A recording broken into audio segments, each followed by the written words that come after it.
Hey guys, welcome back to my YouTube channel Sneha's lifestyle. ನಾನು ನಿಮ್ಮ ಪ್ರೀತಿಯ ಸ್ನೇಹ. ಹೇಗಿದ್ದೀರಾ ಎಲ್ಲರೂ ಚೆನ್ನಾಗಿದ್ದೀರಾ ಅಂತ ಭಾವಿಸ್ತಾ ಇದ್ದೀನಿ. ಸೊ ಇವತ್ತು ನಾನೊಂದು ಬಿಗ್ ಅನೌನ್ಸ್ಮೆಂಟ್, ನಿಮ್ಗೆ ಆಲ್ರೆಡಿ ತಮ್ಮನೇಲಿ ನೋಡಿ ಗೊತ್ತಾಗಿರುತ್ತೆ ಏನು ವಿಡಿಯೋ ಮಾಡ್ತಾ ಇದ್ದೀನಿ ಅಂತ. ಇದೊಂದು ವ್ಲಾಗ್ ಅಲ್ಲ, ಒಂದು ವಿಡಿಯೋ ಅಂತ ಹೇಳ್ಬೋದು. ವ್ಲಾಗ್ ಏನಿರಲ್ಲ, ಜಸ್ಟ್ ಒಂದು ಅನೌನ್ಸ್ಮೆಂಟ್ ಮಾಡಲಿಕ್ಕೆ ಇದೊಂದು ವಿಡಿಯೋ ಮಾಡ್ತಾ ಇದ್ದೀನಿ. ಯಾಕಂದರೆ ನೆಕ್ಸ್ಟ್ ಬರೋ ವೀಡಿಯೋಸ್ ನಾನು ಏನಾದ್ರು ಅಪ್ಲೋಡ್ ಮಾಡಬೇಕಂದ್ರೆ ಈ ವಿಡಿಯೋಸ್ ಅಪ್ಲೋಡ್ ಮಾಡಿದೆ ಏನು ವಿಷಯ ಹೇಳಿದೆ ನಾನು ಸುಮ್ಮನೆ ರ್ಯಾಂಡಮ್ ಆಗಿ ಅಪ್ಲೋಡ್ ಮಾಡ್ತಾ ಇದ್ದೆ, ಅದಷ್ಟು ಚೆನ್ನಾಗಿ ಅನಿಸಲ್ಲ. ಅದಕ್ಕೆ ಫಸ್ಟ್ ಈ ಥರ ಒಂದು ವಿಡಿಯೋ ಶೂಟ್ ಮಾಡಿ ಇದನ್ನ ಅಪ್ಲೋಡ್ ಮಾಡಿ ಆಮೇಲೆ ನೆಕ್ಸ್ಟ್ ಬೇರೆ ವ್ಲಾಗ್ಸ್ನೆಲ್ಲ ಅಪ್ಲೋಡ್ ಮಾಡೋಣ ಅಂತ ಇವತ್ತು ಸ್ವಲ್ಪ ರೆಡಿಯಾಗಿ ಕೂತಿದ್ದೀನಿ. ರೆಡಿಯಾಗಿರೋದಂದ್ರೆ ಏನು ಮೇಕಪ್ ಎಲ್ಲ ಏನು ಮಾಡ್ಕೊಂಡಿಲ್ಲ, ಸ್ವಲ್ಪ ಒಂಚೂರು ರೆಡಿಯಾಗಿ ನೀಟಾಗಿ ಕೂತಿದ್ದೀನಿ. ಇಲ್ಲಾಂದ್ರೆ ನಾನು ಯೂಶ್ವಲಿ ಮನೇಲಿ ಒಂದು ಬನ್ ಹಾಕ್ಕೊಂಡು ಶಾರ್ಟ್ಸ್ ಹಾಕೊಂಡು ಕೂತ್ಕೊಂಡ್ಬಿಡ್ತಾ ಇದ್ದೆ. ಸುಮಾರು ದಿನದಿಂದ ವೀಡಿಯೋ ಶೂಟ್ ಮಾಡಬೇಕು ಅಂತ ಅನ್ಕೊತಾ ಇದ್ದೆ, ಬಟ್ ಸುಮಾರು ರೀಸನ್ಸಿಂದ ನನಗೆ ವೀಡಿಯೋ ಶೂಟ್ ಅಷ್ಟು ಮಾಡಲಿಕ್ಕೆ ಆಗ್ತಾಯಿಲ್ಲ. ನನಗೆ ಹೆಲ್ತ್ ಸ್ವಲ್ಪ ಅಷ್ಟು ಕರೆಕ್ಟ್ ಇಲ್ಲ, ಅದನ್ನೇ ಹೇಳೋಣ ಅಂತ ಕೂತಿದ್ದೀನಿ. ಸೊ ಕೆಲವ್ರು ನನಗೆ ಇನ್ಸ್ಟಾಗ್ರಾಮಲ್ಲಿ ಮೆಸೇಜ್ ಮಾಡಿ ಕೇಳಿದರು, ಕೆಲವು ಯೂಟ್ಯೂಬಲ್ಲಿ ಲಾಸ್ಟ್ ಒಂದು ಕಮೆಂಟ್ 2 ಕಮೆಂಟ್ಸ್ ಬಂದಿತ್ತಷ್ಟೇ, ನೀವು ಪ್ರೆಗ್ನೆಂಟ್ ಅಂತ ಕೇಳಿದರು. ಇನ್ಸ್ಟಾಗ್ರಾಮಲ್ಲಿ ನನ್ನನ್ನು ಯಾರೆಲ್ಲ ಫಾಲೋ ಮಾಡ್ತಾ ಇದ್ದಾರೆ ಅವ್ರಿಗೆಲ್ಲ ಆಲ್ರೆಡಿ ವಿಷಯ ಗೊತ್ತಿರುತ್ತೆ. ನಾನೊಂದು ಸುಮಾರು ದಿನದ ಹಿಂದೆನೇ ಒಂದು 20 ಡೇಸ್ ಬ್ಯಾಕೆ ನಾನು ಅಪ್ಲೋಡ್ ಮಾಡಿದ್ದೆ. ಎಸ್, ವಿ ಆರ್ ಎಕ್ಸ್ಪೆಕ್ಟಿಂಗ್ ಅಂತ, ನಾವು ಕಾಯ್ತಾ ಇದ್ದೀವಿ ಮಗು ಬರಲಿಕ್ಕೆ ಅಂತ. ಹೌದು, ನಾನು ಪ್ರೆಗ್ನೆಂಟ್. ಸೊ ನಾನು ಇನ್ಸ್ಟಾಗ್ರಾಮಲ್ಲಿ ಆಲ್ರೆಡಿ ಅಪ್ಲೋಡ್ ಮಾಡಿದ್ದೆ 20 days back. But YouTube video ಮಾಡುವಷ್ಟು ಟೈಮ್ ನನಗೆ ಸಿಕ್ಕಿರಲಿಲ್ಲ. ಮತ್ತು ನನಗೆ ಸೊ ಎಷ್ಟು ಮಂತ್ ಅದನ್ನೆಲ್ಲ ಈ ವಿಡಿಯೋದಲ್ಲಿ ನಾನು ಹೇಳ್ತೀನಿ ಫುಲ್ಲು. ಅದೇ ಡೀಟೇಲಾಗಿ ಹೇಳೋಣ ಅಂತ ಈ ಬ್ಲಾಗ್ ಮಾಡ್ತಾ ಇರೋದು, ಈ ವಿಡಿಯೋ ಮಾಡ್ತಾ ಇರೋದು, ಬ್ಲಾಗಲ್ಲ. ಸೊ ಅದೇ ಇನ್ಸ್ಟಾಗ್ರಾಮಲ್ಲಿ ನಾನೊಂದು ಫೋಟೋಶೂಟ್ ಥರ ಮಾಡಿ ಸ್ವಲ್ಪ ಫೋಟೋಸನ್ನು ಅಪ್ಲೋಡ್ ಮಾಡಿದ್ದೆ 20 ಡೇಸ್ ಬ್ಯಾಕು. ಸೊ ಸುಮಾರು ಜನರಿಗೆ ಆಲ್ಮೋಸ್ಟ್ ನಾನು ಇನ್ಸ್ಟಾಗ್ರಾಮಲ್ಲಿ ಫಾಲೋ ಮಾಡೋರಿಗೆಲ್ಲ ಅಲ್ಲಿ ಗೊತ್ತಿರುತ್ತೆ, ನಾನು ಅಲ್ಲಿ ಇಮಿಡಿಯೇಟ್ಲಿ ಏನಿದು ಪೋಸ್ಟ್ ಮಾಡ್ತೀನಿ. ಬಟ್ ಯೂಟ್ಯೂಬ್ ಆದರೆ ಸ್ವಲ್ಪ ಟೈಮ್ ಬೇಕಾಗುತ್ತೆ. ಈಗ ಇನ್ಸ್ಟಾಗ್ರಾಮಲ್ಲಿ ಒಂದು ಫೋಟೋ ಕ್ಲಿಕ್ ಮಾಡಿದ್ರಾಯ್ತು, ಅಪ್ಲೋಡ್ ಮಾಡಿದ್ರಾಯ್ತು. ಬಟ್ ಯೂಟ್ಯೂಬಲ್ಲಿ ಹಂಗಲ್ಲ, ವೀಡಿಯೋ ಮಾಡು, ರೆಡಿ ಆಗು, ವೀಡಿಯೋ ಮಾಡು, ಎಡಿಟಿಂಗ್ ಮಾಡು, ಆಮೇಲೆ ಅದಕ್ಕೊಂದು ತಮ್ನೇಲ್ ಮಾಡು, ಅಪ್ಲೋಡ್ ಮಾಡು, ಸ್ವಲ್ಪ ಟೈಮ್ ತೊಗೊಳುತ್ತೆ ಅಲ್ವಾ. ಅದಕ್ಕೋಸ್ಕರ ನನಗೆ ಯೂಟ್ಯೂಬಲ್ಲಿ ವೀಡಿಯೋ ಮಾಡಿ ಅಪ್ಲೋಡ್ ಮಾಡ್ಲಿಕ್ಕೆ ಲೇಟ್ ಆಗಿದ್ದು ಇಷ್ಟು ದಿನ. ನಾನು ಏನು ಅಂದ್ಕೊಂಡಿದ್ದೆ ಅಂದರೆ ಯೂಟ್ಯೂಬ್ ಮತ್ತು ಇನ್ಸ್ಟಾಗ್ರಾಮಲ್ಲಿ ಸೇಮ್ ಡೇ ಅಪ್ಲೋಡ್ ಮಾಡೋಣ. ಫಸ್ಟ್ ನನಗೆ ಐಡಿಯಾ ಇದ್ದಿದ್ದು ಯೂಟ್ಯೂಬಲ್ಲೇ ಅಪ್ಲೋಡ್ ಮಾಡೋಣ, ಆಮೇಲೆ ಇನ್ಸ್ಟಾಗ್ರಾಮಲ್ಲಿ ಅಪ್ಲೋಡ್ ಮಾಡೋಣ ಅಂತ. ಬಟ್ ಫೋಟೋಶೂಟೆಲ್ಲ ಮಾಡಿಸಿದ್ವಾ ಒಂದಿನ ಫೋಟೋಶೂಟೆಲ್ಲ ಮಾಡಿಸಿದಾಗ ನನಗೆ ತಡ್ಸ್ಕೊಳ್ಳಿಕ್ಕೆ ಆಗಿಲ್ಲ, ಆವತ್ತೇ ಅಪ್ಲೋಡ್ ಮಾಡಿಬಿಟ್ಟೆ. ಇರಲಿ ಯೂಟ್ಯೂಬಲ್ಲಿ ಆಮೇಲೆ ಹೇಳೋಣ ಅಂತ.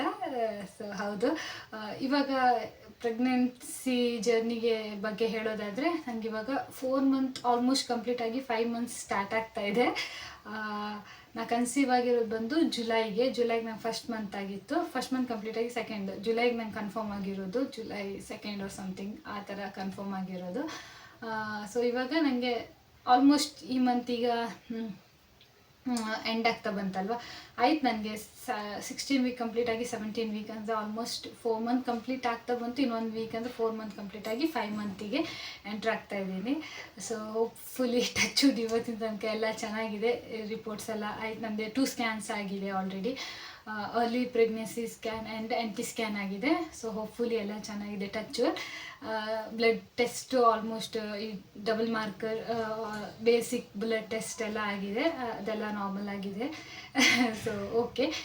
ಬಟ್ ನನಗೇನು ಹೆಲ್ತ್ ಇಶ್ಯೂ ಅಂತ ಅಂದರೆ, ಹೆಲ್ತ್ ಇಶ್ಯೂ ಅಲ್ಲ, ಅದು ಪ್ರೆಗ್ನೆನ್ಸಿಯವರಿಗೆ, ಪ್ರೆಗ್ನೆಂಟ್ ಆಗಿರೋರಿಗೆ ಪ್ರೆಗ್ನೆನ್ಸಿ ಜರ್ನಿಯಲ್ಲಿ ಆಲ್ಮೋಸ್ಟ್ ಎಲ್ರಿಗೂ ಕಾಮನ್ ಆಗಿರುತ್ತೆ ಅದೇ ಥರ. ಬಟ್ ನಾನು ಸ್ವಲ್ಪ ವೀಕ್ ಇರೋದ್ರಿಂದನೂ ಏನೋ ಗೊತ್ತಿಲ್ಲ, ನನಗೆ ಟೈರ್ಡ್ನೆಸ್ಸು, ನನಗೆ ವಾಮಿಟಿಂಗ್ ಇಲ್ಲ, ತುಂಬ ವಾಮಿಟಿಂಗ್ ಅಲ್ಲೇ ಇಲ್ಲ, ಏನೂ ಇಲ್ಲ. ವಾಮಿಟಿಂಗ್ ನನಗೆ ಇಷ್ಟರೊಳಗಡೆ ನಾನೊಂದು 3-4 ಮಂತ್ಸಲ್ಲಿ ಹಾರ್ಡ್ಲಿ 4-5 ಟೈಮ್ಸ್ ವಾಮಿಟ್ ಮಾಡಿರ್ಬೋದಷ್ಟೇ, ಅದಕ್ಕಿಂತ ಜಾಸ್ತಿ ನಂಗೆ ವಾಮಿಟ್ ಆಗಿಲ್ಲ. Touch wood. ಎಲ್ಲದಕ್ಕೂ ಟಚ್ ವುಡ್ ಹೇಳ್ತೇವೆ, ಯಾಕಂದರೆ ನನಗೆ ಸ್ವಲ್ಪ ಭಯ. ಯಾಕಂದರೆ ಈ ವಿಡಿಯೋ ಮಾಡಿ ಹಾಕಿದಾಗ, ಇಲ್ಲ ಏನೋ ಒಂದು ಫೋಟೋಸ್ ಹಾಕಿದಾಗ, ನಾನು ಏನೋ ಒಂದು ಖುಷಿಯಾಗಿರೋ ಸ್ವಲ್ಪ ಹಾಕಿದಾಗ, ಸ್ವಲ್ಪ ಆ ಥರ ಹಾಕಿದಾಗ ನನಗೇನೋ ಒಂದು ಸ್ವಲ್ಪ ಈ ದೃಷ್ಟಿ ಥರ ಅನ್ನೋದು ಫೀಲ್ ಆಗುತ್ತೆ. ನಾ ಸುಮಾರು ಸಲ ಅಂದ್ಕೊಳ್ಳೋದು ಬೇಡ ಹಾಕೋದು ಅಂತ. ಆದರೆ ಬಟ್ ಅದು ಹಾಕಲೇಬೇಕಲ್ವಾ, ನನಗೆ ಅದು ಹಾಕದೇ ಇರಲಿಕ್ಕೂ ಮನಸ್ಸಾಗ, ನನಗೆ ನನ್ನ ಖುಷಿ, ನಂಗೆ ಹಾಕಬೇಕು ಅನ್ನೋದೊಂಥರ ಇಂಟ್ರೆಸ್ಟ್. ನನಗೆ ಶೋ ಆಫ್ ಮಾಡಲಿಕ್ಕಿಲ್ಲ, ಯಾರಿಗೂ ತೋರಿಸ್ಲಿಕ್ಕೆ ಅದಕ್ಕೆ ಹಾಕೋದಲ್ಲ. ನನ್ನ ಇಂಟ್ರೆಸ್ಟ್, ನನ್ನ ಖುಷಿಗೋಸ್ಕರ ನಾನು ಏನಾದರೂ ಶೇರ್ ಮಾಡೋದು, ಏನಾದರೂ ಅಪ್ಲೋಡ್ ಮಾಡೋದಷ್ಟೇ. ಅದೇ ಹೇಳೋದಾದರೆ ಅದೇ ವಾಮಿಟಿಂಗ್ ನನಗೆ ಜಾಸ್ತಿ ಇರಲಿಲ್ಲ, ಬಟ್ ನನಗೆ ಫುಡ್ ನಾಸಿಯಾ ಜಾಸ್ತಿ ಇದೆ. ಏನು ನೋಡಿದ್ರು ನನಗೆ, ನೀವು ನಂಬ್ತಿರೋಲ್ಲ ಗೊತ್ತಿಲ್ಲ, ಇವಾಗ 5 ಮಂತ್ಸ್ ಸ್ಟಾರ್ಟಿಂಗ್ ಅಂತ ಹೇಳಿದ್ನಲ್ಲ, ಇವತ್ತಿನ ತನಕ ನನಗೆ ಇದು ಒಂದು ಫುಡ್ ತಿನ್ನಬೇಕು ಅಂತ ಕ್ರೇವಿಂಗ್ಸ್ ಇನ್ನೂ ಸ್ಟಾರ್ಟ್ ಆಗಿಲ್ಲ. ಇವತ್ತಿನ ತನಕ ನನಗೆ ಇಂಥದ್ದೊಂದು ತಿನ್ನೋಣ, ಇದೊಂದು ತಿನ್ನೋಣ ಅಂತ ಆಸೆ ಅಂತ ಇವತ್ತಿನ ತನಕನೂ ಆಗಿಲ್ಲ ಒಂದು ಫುಡ್ಡು. ಏನೋ ಒಂದು ಮಿಡ್ಲಲ್ಲಿ ಒಂದಿನ ಏನೋ ಚಾಕ್ಲೇಟ್ ತಿನ್ನಬೇಕಂತ ಒಂದಿನ ಕ್ರೇವಿಂಗ್ಸ್ ಆಯ್ತು ಅಷ್ಟೇ. ಅದು ಬಿಟ್ಟರೆ ಮೊದಲೆಲ್ಲಾದರೆ ನಾವು ಡೈರಿ ಮಿಲ್ಕ್ ಎಲ್ಲ ತಂದಾಗ ಫುಲ್ ಒಬ್ಬಳೇ ತಿನ್ನೋಳು. ಬಟ್ ಇವಾಗೆಲ್ಲ ಅಂದರೆ ಒಂದು ಚಾಕ್ಲೇಟ್ ಇದ್ದರೆ, ಫುಲ್ ಡೈರಿ ಮಿಲ್ಕ್ ಸಿಲ್ಕ್ ಇದ್ದರೆ, ನಾನು ಅದನ್ನು ಒಂದು 15-20 ಡೇಸ್ ಇಟ್ಕೊಂಡು ತಿಂದಿದ್ದೆ. ಅದು ಎಲ್ಲರಿಗೂ ಕೊಟ್ಟಿದ್ದೆ, ಸ್ವಲ್ಪ ಶೇರೆಲ್ಲ ಮಾಡಿ. ಮೊದಲೆಲ್ಲ ಶೇರೆಲ್ಲ ಮಾಡ್ತಾ ಇರಲಿಲ್ಲ. ಸೊ ಆ ಥರ ಇವಾಗ ನನಗೆ ತಿನ್ನೋದೆಲ್ಲ ಸ್ವಲ್ಪ ಕಮ್ಮಿ ಆಗಿರೋದ್ರಿಂದ ಒಂದು 3 ಟೈಮ್ಸ್ನ ಅಡ್ಮಿಟ್ ಕೂಡ ಆಗಿದ್ದೆ. 3-4 ಟೈಮ್ಸ್ನ ಅಡ್ಮಿಟ್ ಅಂದರೆ ಮಾರ್ನಿಂಗ್ ಹೋಗಿ ಅಬ್ಸರ್ವೇಷನ್, ಮಾರ್ನಿಂಗ್ ಹೋಗಿ ಡ್ರಿಪ್ಸ್ ಹಾಕ್ಕೊಂಡ್ರೆ ಸಂಜೆ ತನಕ ಹಾಸ್ಪಿಟ್ಲಲ್ಲೇ ಇದ್ದು ಸಂಜೆ ಡಿಸ್ಚಾರ್ಜ್ ಆಗಿ ಬರೋದು. ಈ ಥರ 3-4 ಟೈಮ್ಸ್ ಆಯಿತು. ಇದೇ 1 ವೀಕ್ ಬಿಫೋರ್ ಕೂಡ ನನಗೆ ಇಲ್ಲೇನು ಇವಾಗಲೂ ಮಾರ್ಕಲ್ಲ ಇದೆ, ನನಗೆ ಪುನಃ ಡ್ರಿಪ್ಸ್ ಹಾಕಿಸ್ಕೊಂಡ್ಬಂದ್ವಿ.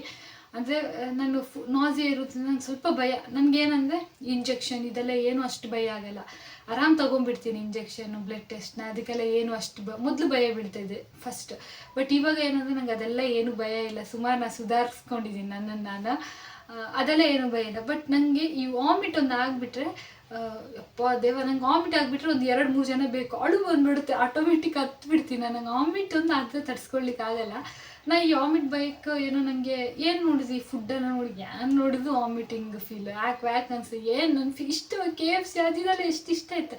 KFC ತಿನ್ನಬಾರ್ದು ಆ್ಯಕ್ಚುಲಿ, ಯಾರಿಗೆ ಗೊತ್ತಿಲ್ಲ ಈ ವಿಡಿಯೋ ನೋಡ್ತಾ ಇದ್ದೆ, ಆಲ್ಮೋಸ್ಟ್ ಎಲ್ರಿಗೂ ಗೊತ್ತಿರುತ್ತೆ ಅಂತ ಅನ್ಕೋತೀನಿ. ಬಟ್ ಯಾರಿಗೆ ಗೊತ್ತಿರಲ್ಲ, ಯಾರಾದ್ರು ಪ್ರೆಗ್ನೆಂಟ್ ಇದ್ದರೆ ಹೇಳ್ತಾ ಇದ್ದೀನಿ, KFC ಫುಡ್ಡು ಅದ್ರ ಮೇಲೆ ಬರ್ದಿರುತ್ತೆ. KFC ಈಗ ನೀವೇನೇ ಫುಡ್ ತೊಗೊಂಡ್ರು ಆ ಬಾಕ್ಸ್ ಮೇಲೆ ಬರ್ದಿರುತ್ತೆ ಪ್ರೆಗ್ನೆಂಟ್ ವುಮೆನ್ಸಿಗೆ ತಿನ್ನಲಿಕ್ಕಿಲ್ಲ ಅಂತ. ಬಟ್ ಅದು ನೋಡಿದ್ರೆ ಆಸೆ ಆದ್ರೂ ಆಗಬೇಕಲ್ಲ, ನನಗೆ ಅದು ಆಸೆನೂ ಆಗ್ತಾಯಿಲ್ಲ.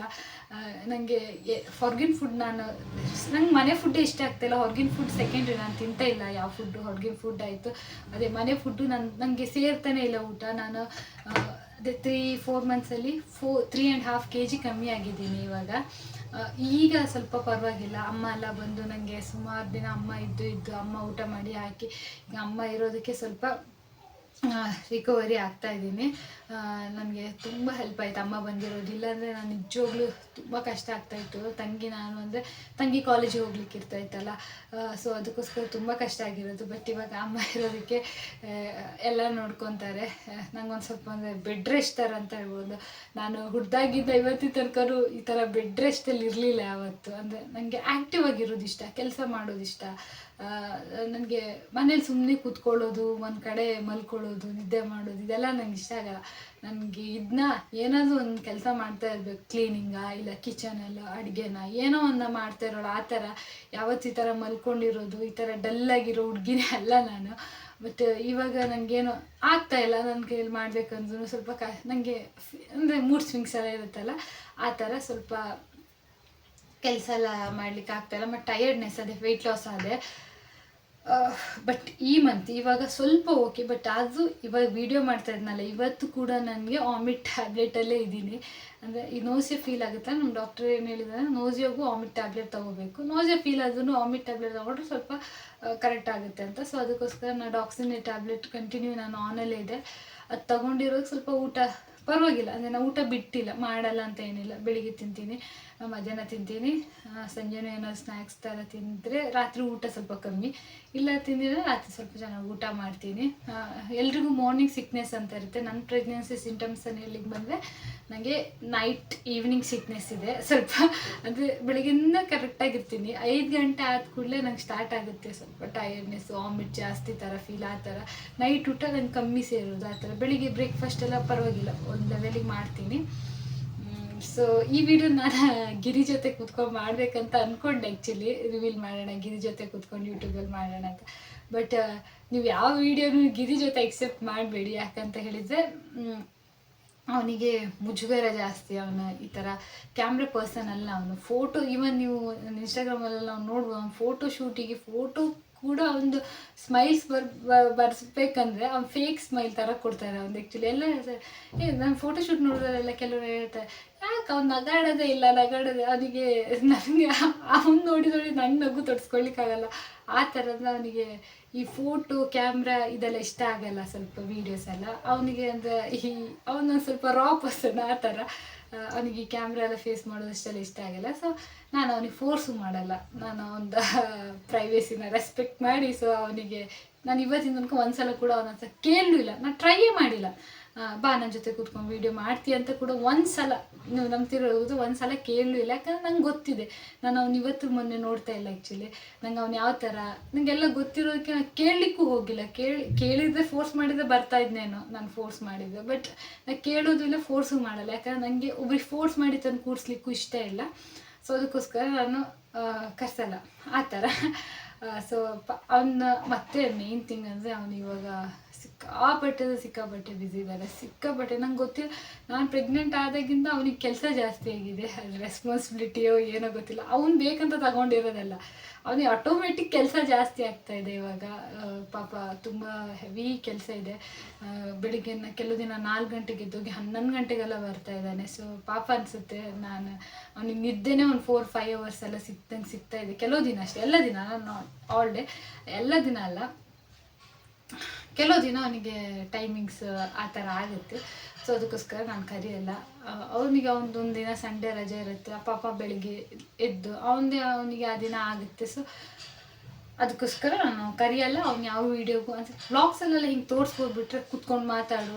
ಇವನಿಗೆ ನಾನು ನೆಕ್ಸ್ಟ್ ನಾನು ಲವ್ ಸ್ಟೋರಿ ಮಾಡೋಣ ಅಂತ ಅಂದ್ಕೊತಾ ಇದ್ದೀನಿ, ಗೊತ್ತಿಲ್ಲ, ನೋಡಿ ಕಮೆಂಟ್ ಮಾಡಿ. ಲವ್ ಸ್ಟೋರಿ ಹೇಳಿ, ನಾನು ಅದೇ ಲವ್ ಸ್ಟೋರಿ ಮಾಡಿದೆ. ನಾನು ಸುಮಾರು ಬ್ಲಾಗ್ಸ್ ತಲೆದಿದ್ದೆ, ಲವ್ ಸ್ಟೋರಿ ಮಾಡೋಣ, ಹೋಮ್ ಟೂರ್ ಮಾಡೋಣ ಆ ಥರ ಎಲ್ಲ. ಬಟ್ ಎಲ್ಲದಕ್ಕೂ ಅದೇ ನನಗೆ ಸ್ವಲ್ಪ ಮೂಡೇ ಇರಲ್ಲ. ಬೆಳಿಗ್ಗೆ ಎದ್ದರೆ ಮಧ್ಯಾಹ್ನ ಮಾಡೋಣ, ಮಧ್ಯಾಹ್ನ ಅಂದರೆ ಆಯ್ತಲ್ಲ, ಈಗ ಮಧ್ಯಾಹ್ನ ಆಯ್ತಲ್ಲ, ಇನ್ನೇ ಲೈಟಿಂಗ್ಸ್ ಎಲ್ಲ ಅಷ್ಟು ಚೆನ್ನಾಗಿರಲ್ಲ, ನಾಳೆ ಮಾಡೋಣ ಆ ಥರ ಆಗ್ತಾಯಿದ್ರೆ ನೋಡೋಣ. ನಾನು ಅದೇ ಆದಷ್ಟು ಆ್ಯಕ್ಟಿವ್ ಆಗಿರ್ಲಿಕ್ಕೆ ಟ್ರೈ ಮಾಡ್ತೀನಿ. ವಿಡಿಯೋ ಇಷ್ಟ ಆದರೆ ಪ್ಲೀಸ್ ಲೈಕ್, ಕಮೆಂಟ್, ಶೇರ್ ಮಾಡಿ. ನನ್ನ ಚಾನಲ್ಗೆ ಇನ್ನೂ ಯಾರು ಸಬ್ಸ್ಕ್ರೈಬ್ ಮಾಡ್ಕೊಂಡಿಲ್ಲ, ಪ್ಲೀಸ್ ಸಬ್ಸ್ಕ್ರೈಬ್ ಮಾಡ್ಕೊಳ್ಳಿ. ಮುಂದೆ ನಂದು ಏನು ಈ ಪ್ರೆಗ್ನೆನ್ಸಿ ಜರ್ನಿಯಲ್ಲಿ ಆದಷ್ಟು ನಾನು ನಿಮಗೆ ನಂದು ಜರ್ನಿನ ಶೇರ್ ಮಾಡಲಿಕ್ಕೆ ಟ್ರೈ ಮಾಡ್ತೀನಿ ನಿಮ್ಮ ಜೊತೆ, ಓಕೆನಾ. ನೆಕ್ಸ್ಟ್ ನಾನು ಸ್ಕ್ಯಾನಿಂಗ್ ರಿಪೋರ್ಟ್ಸ್ ಅದ್ರ ಬಗ್ಗೆ ಎಲ್ಲ ನಾನು ನಿಮಗೆ ವೀಡಿಯೋಸ್ ಮಾಡ್ತೀನಿ. ಸೊ ಇನ್ನು ನೆಕ್ಸ್ಟ್ ಶಾಪಿಂಗ್ಸ್ ಅದೆಲ್ಲ ಇರುತ್ತಲ್ಲ, ಅದನ್ನೆಲ್ಲ ನಾನು ನಿಮ್ಮ ಜೊತೆ ಶೇರ್ ಮಾಡ್ತೀನಿ, ಓಕೆನಾ. ಸೊ ಇದಾಗಿತ್ತೊಂದು ಮಿನಿ ವಿಡಿಯೋ ವ್ಲಾಗ್ ಅಲ್ಲ. ಸೊ ಓಕೆ, ನೆಕ್ಸ್ಟ್ ವಿಡಿಯೋದಲ್ಲಿ ಸಿಗೋಣ. ನೆಕ್ಸ್ಟ್ ಒಂದು ಒಳ್ಳೆ ಕಂಟೆಂಟ್ ಜೊತೆ ನಿಮ್ಮ ಮುಂದೆ ಬರ್ತೀನಿ. ಅಲ್ಲಿ ತನಕ take care, bye, lots of love, bye. So like ಮಾಡಿ ಮತ್ತು ಸಬ್ಸ್ಕ್ರೈಬ್ ಮಾಡ್ಕೊಳ್ಳಿ.